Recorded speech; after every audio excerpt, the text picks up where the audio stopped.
Rien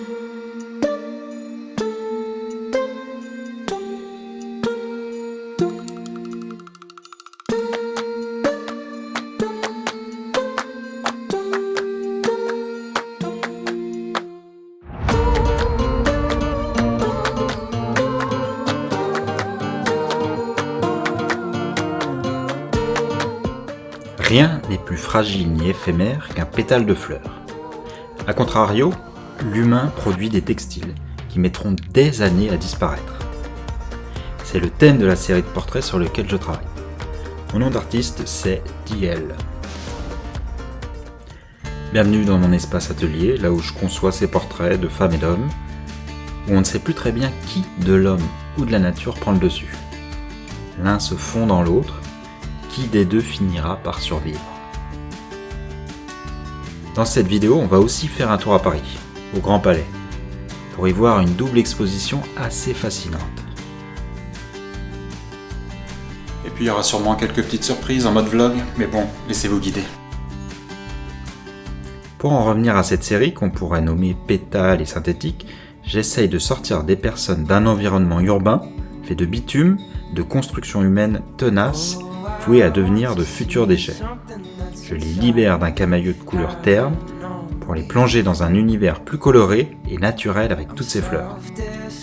L'humain se fond dans la nature, habillé de fibres synthétiques. Les pétales finissent par tomber une fois la saison terminée. L'humain, lui, remplacera sa veste synthétique par un nouveau vêtement, mais celui-ci mettra des années à se désintégrer. Concernant la peinture en elle-même, on peut parler de réalisme figuratif, mais mon but n'est pas de photocopier le réel. Il faut que ça reste une peinture avec des coups de pinceau. Et puis, à l'ère du numérique, de la photo et de l'IA, rien n'est plus touchant qu'un travail fait main, avec des petites imperfections. Si la peinture est trop parfaite, trop lisse, elle devient presque une photo et perd de son intérêt selon moi. On a l'impression que c'est imprimé ou que c'est un travail industriel, fait par un robot ou un ordinateur. Par contre, avec des coups de pinceau, des accidents, ça montre à quel point le travail est humain. Et si c'est humain, c'est plus attachant. Allez, avant de continuer, je vous propose de faire une petite pause. Il y a l'atelier de mon village qui fête ses 10 ans et organise une session de modèles vivants costumés. C'est jamais évident de dessiner un modèle présent face à vous. Contrairement à une photo, celui-ci est en 3 dimensions, et bien sûr, ça lui arrive de bouger. Il faut se confronter au pli des vêtements, dessiner dans les grandes lignes parce que, bien sûr, le temps est chronométré. Mais bon, on se retrouve entre artistes et on passe toujours un super bon moment. C'est vraiment une activité que j'aimerais faire plus souvent.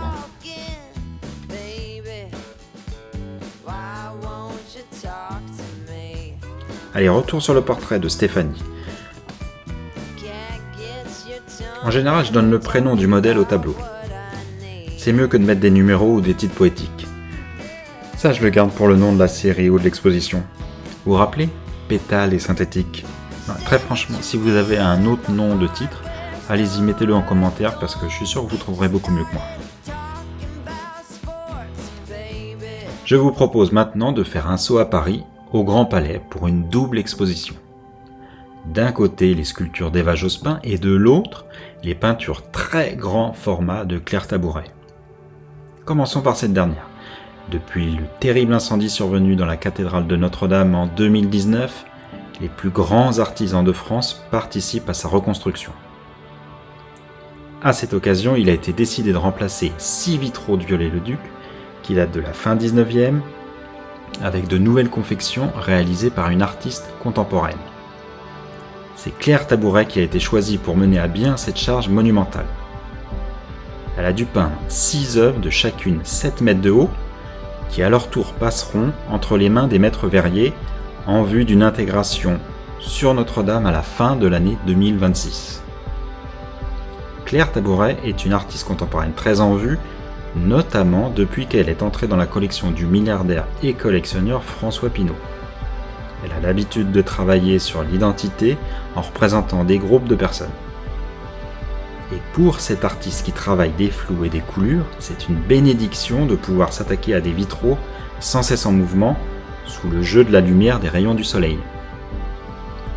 L'expo au Grand Palais retrace assez bien le process à travers des découpes qui servent de gabarit à tous les vitraux. Allons maintenant explorer le travail d'Eva Jospin. Je dis explorer parce que c'est exactement ça. Le spectateur ne se contente pas d'observer, il traverse les œuvres physiquement. À l'image de cette grotte monumentale et spectaculaire que le public traverse de part en part. Eva Jospin est une artiste française, fille d'un ancien Premier ministre. Elle est plasticienne et crée des mondes imaginaires, le plus souvent à partir de cartons qu'elle empile, colle et sculpte. Certaines pièces sont géantes quand d'autres sont aussi fines et détaillées que de la dentelle. Ces mondes, mélanges imaginaires de végétal et d'architecture, génèrent des ensembles qui foisonnent d'empilements et de détails.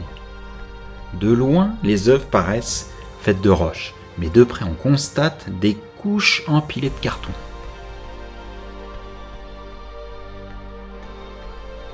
Grottes, murs végétales, forêts, la plupart de ces créations sont mises en valeur par des spots de lumière très bien camouflés. On a l'impression de voir des mini-scènes de théâtre. Les sculptures de l'exposition Grotesque, j'adore le titre, sont saisissantes. On est entre la broderie et le BTP. Et son travail mérite vraiment d'être vu en présentiel. Bon alors, manque de peau, pour vous, cette expo est déjà terminée. Après cette double exposition, terminons maintenant cette peinture. J'ai peint le portrait de Stéphanie sur un châssis entoilé en coton.